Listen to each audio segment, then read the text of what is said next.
Hey there, YouTube.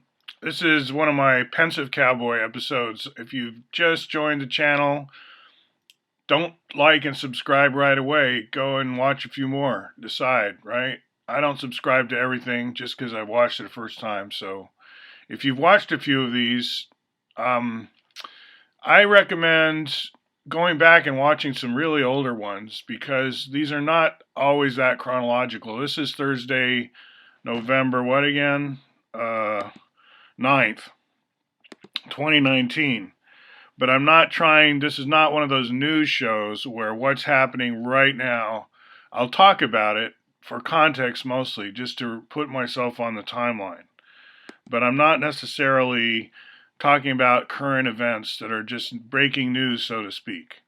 But I am in the realm of general systems theory, which is economics updated, where we actually talk about where energy comes from originally. And it looks like I'm pointing to a federal New Deal program, FDR. This was socialism in the 1930s, and people hated it if they were in the 1%. The 99% thought it was pretty cool. I'm broad brushstroking here, giving you a flavor of what I will talk about.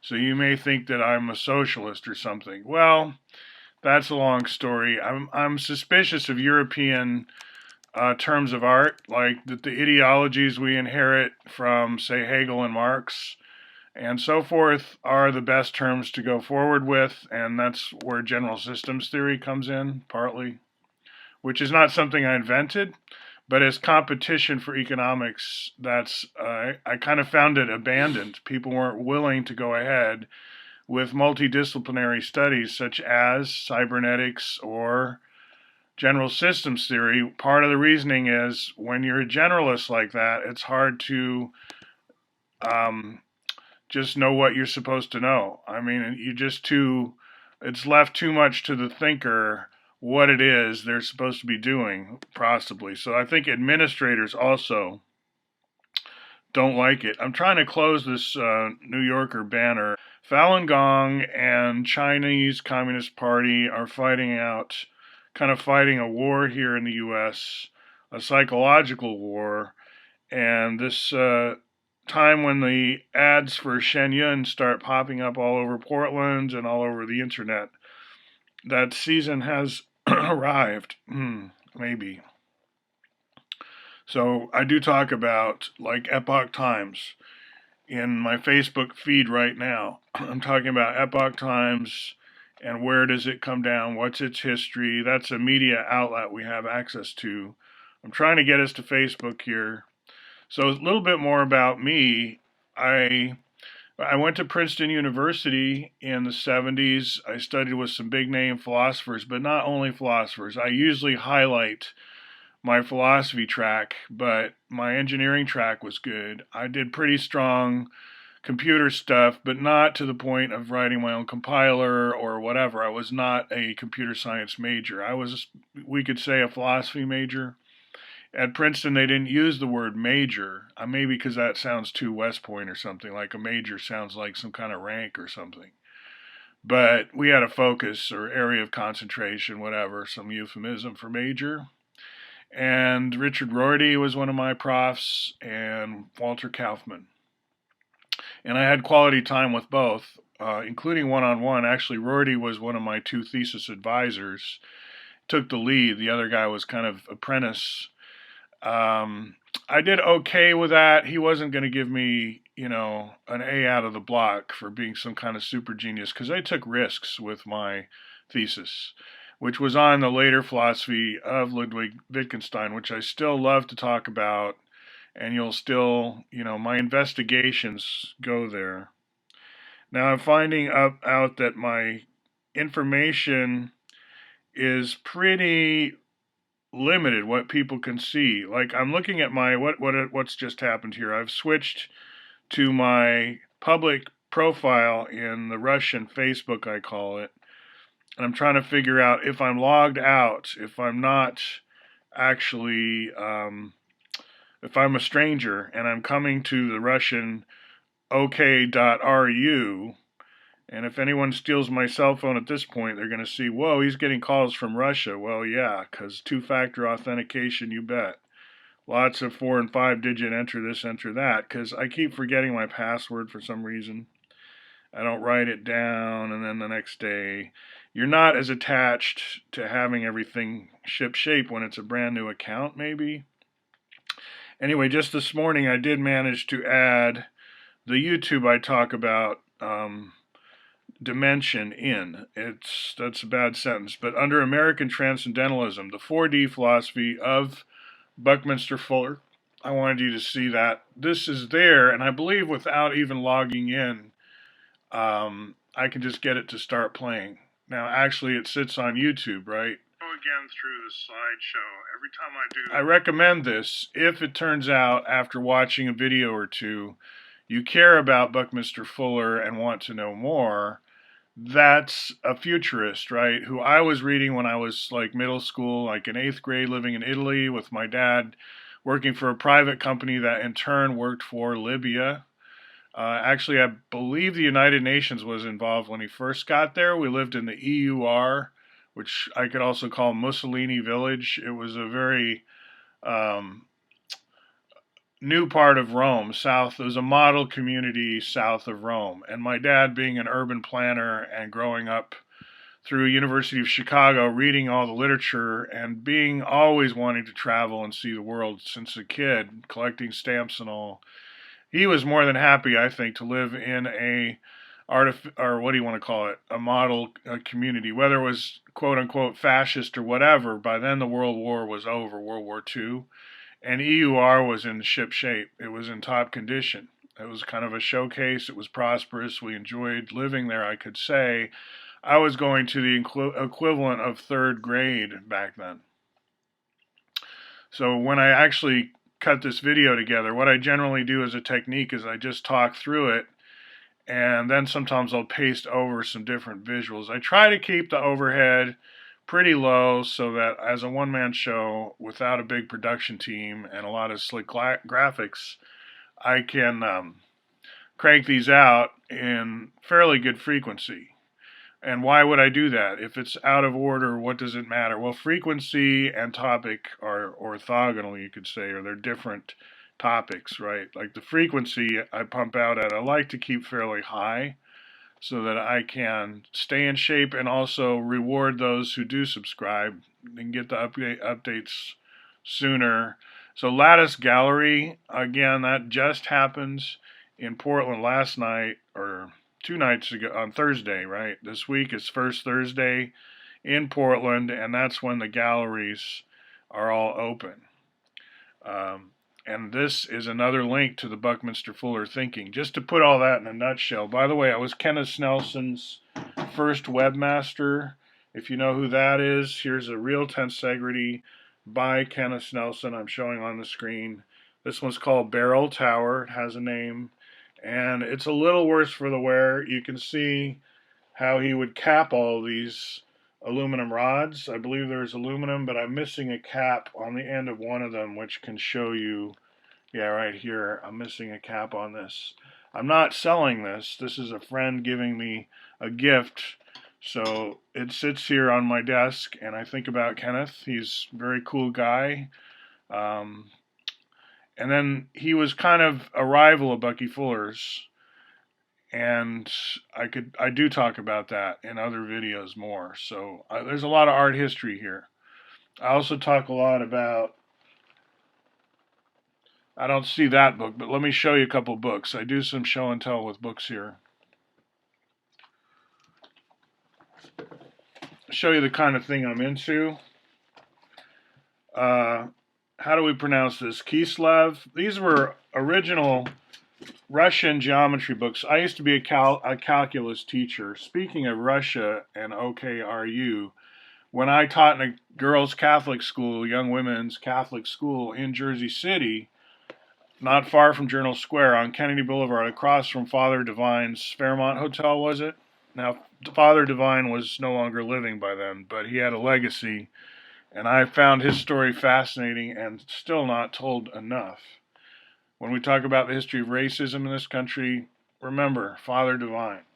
King of Infinite Space by Siobhan Roberts. Um, Very interesting book, and has some, you could say, gossip about Buckminster Fuller, but I mean that in the highest possible way, like footnotes about Fuller. It's not a book about Bucky Fuller, but these two did have a relationship. Synergetics is dedicated to this Donald Coxeter. Synergetics is Bucky Fuller's philosophy, and Donald Coxeter was a foremost geometer of his day, practicing at the University of Toronto, which is also where machine learning got a big boost. And the two are related because high dimensional linear algebra, which is the space of polytopes, which is where Coxeter is doing his work, like Euclidean geometry mapped to linear algebra, is Coxeter's domain. And these days, everyone wants to visualize what gradient descent looks like. And so we distilled multidimensional space to things we can use mentally to give ourselves, a simple analogy that works in, say, 3 dimensions.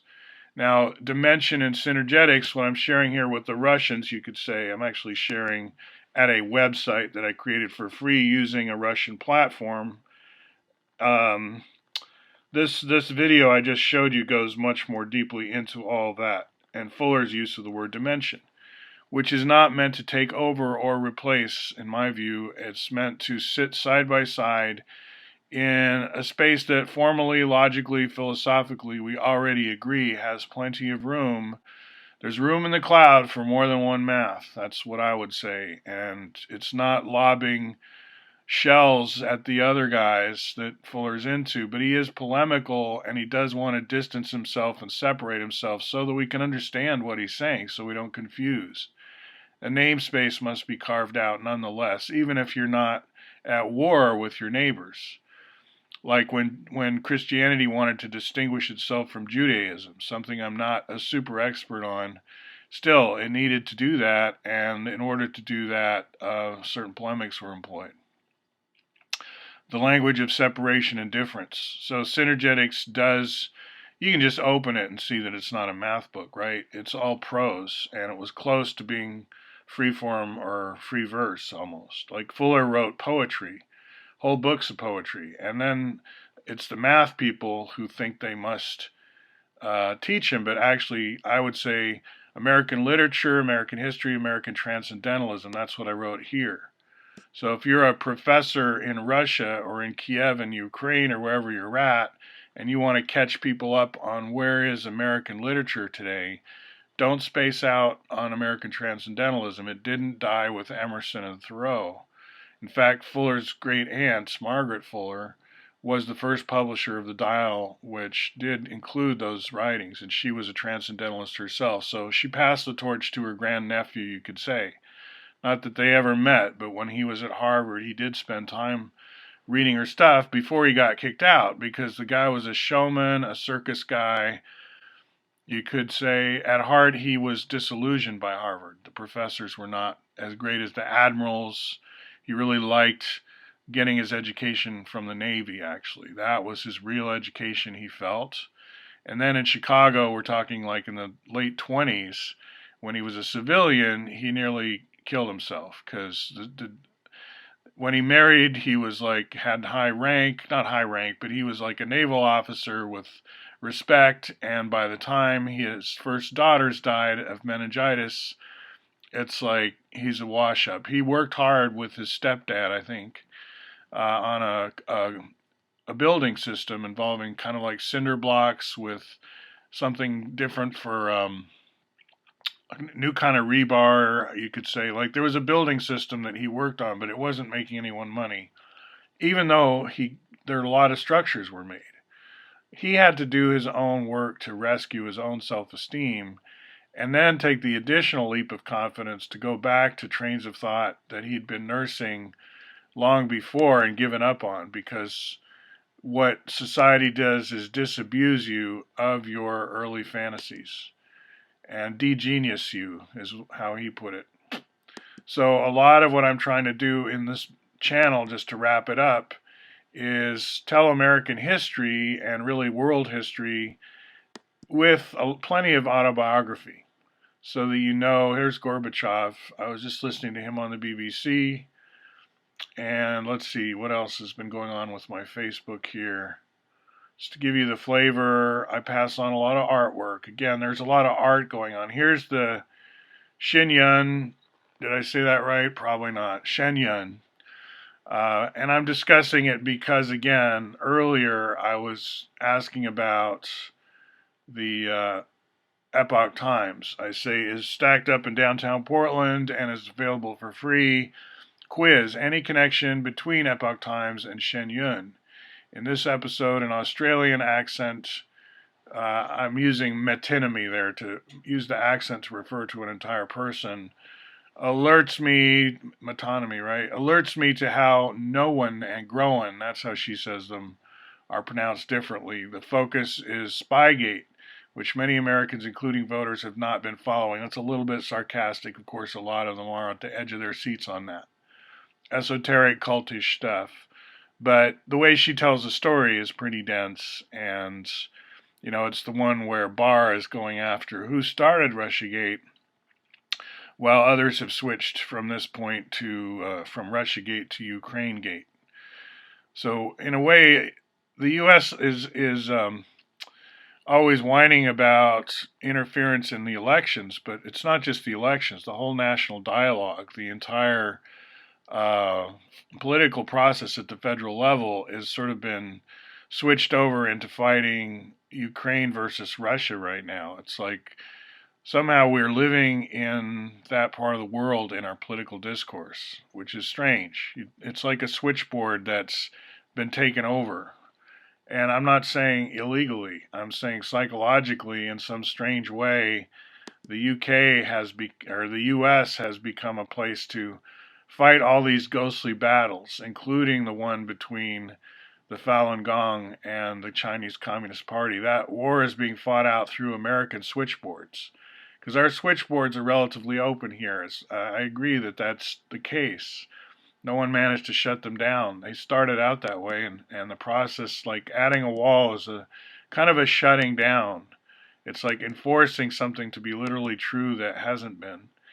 And I think the internet is still the Wild West in some ways. We'll see how it goes. You got the flavor now? Watch a few others. They do all tend to ramble and jump between topics, but I confine myself to a rather narrow set of topics, including autobiographical.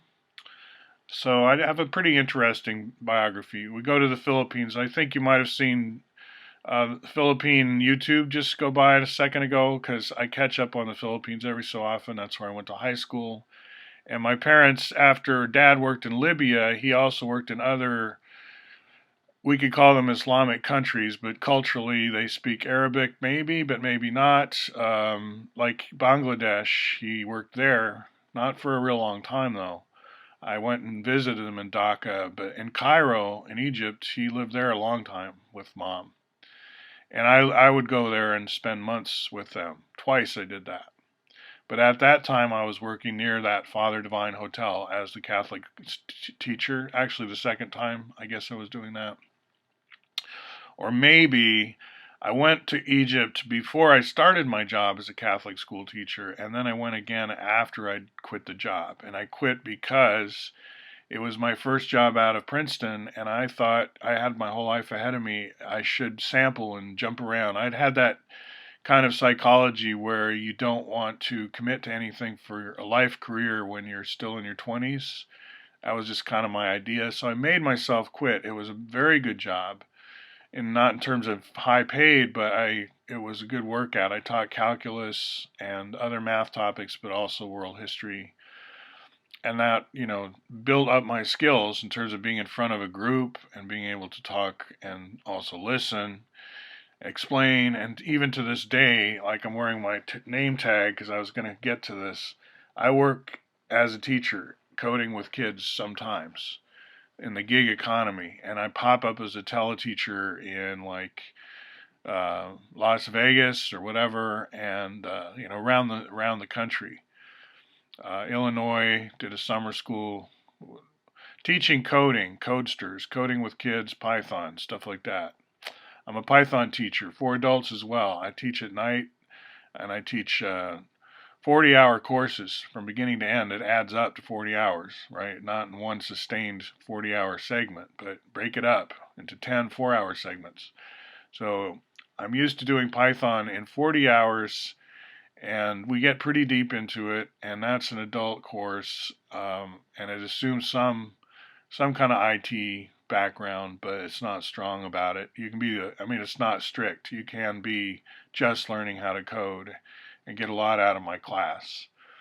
But like playing the piano or learning anything, being a ballerina or whatever, a nurse, anything that takes skills, um, you don't learn it overnight, and even 40 hours conceptually, you can advance tremendously, but still feel paralyzed sometimes when you sit down at a blank screen and don't know what to do. You know, there's so many things we could talk about, and I do teach Python through this channel to some level. So if you want to filter or poke around and look for just the Python stuff, you can kind of do that, but as you can tell from this video, I weave together topics a lot, so you'll get jumped over to something extraneous a lot, but there'll be 90% Python, 10% other stuff, whereas this one is like 2% Python. But I'm just letting you know what else goes on in this channel.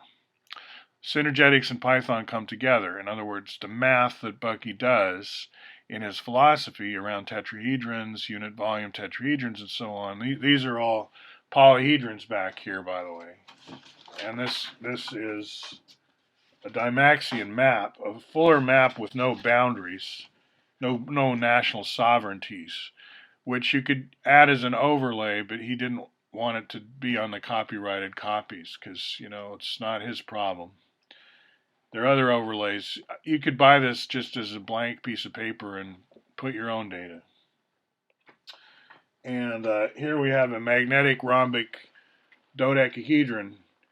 And just to wrap this up, you'll find videos here on this channel where I dissect and talk about this precise shape for a long time, right? How it's a space filler and how you can break it up into couplers, which have volume 1. This has volume 6 in Fuller's philosophy, and that's what I'm saying. With the Python and stuff, with computer programming, I can take us pretty deep into all that and do the full analysis of the A, B, S, T, and E modules.